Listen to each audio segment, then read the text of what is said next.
Okay guys, so ngayon may tuturo ako sa inyo. Ito basic lang to. Para to dun sa mga hindi pa alam. Okay. Alam nyo ba na pwede tayong mag-adjust sa IACD actuator? Yan, pwede natin i-adjust yan para tumaas at bumaba yung menor. Okay. So hindi lang siya basta salpak lang. Pwede mo siyang itono. Okay. So ngayon, ito yung unit natin.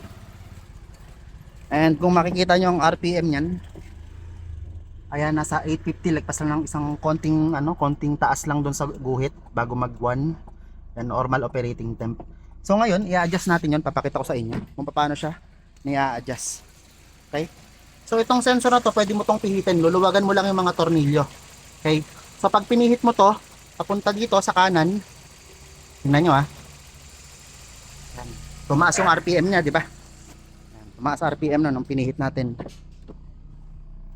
Okay, ayan o. Nag almost 1K yung RPM niya. Okay, so pipihitan na naman natin siya pa kaliwa. Okay, so ito. Pihitan naman natin siya pa kaliwa. Ayan, nangatal yung makina.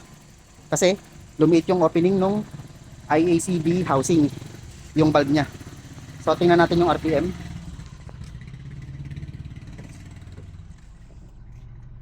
Ayan o. Below na siya dun sa linya. So bumaba siya ng sagad. So yung sa atin, igigitna lang natin para hindi naman siya masyadong mangatal. Okay?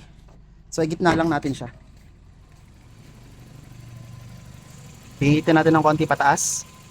Pagitna. Yan. Okay na yan.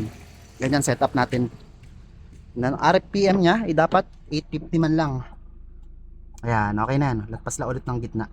So ganun siya. Pwede mo siyang pihitin kaliwat kanan para ma-adjust yung kanyang menor. Gagawin niyan pag mainit na yung makina mga bossing. So yun lang, sana may natutunan kayo ngayong araw.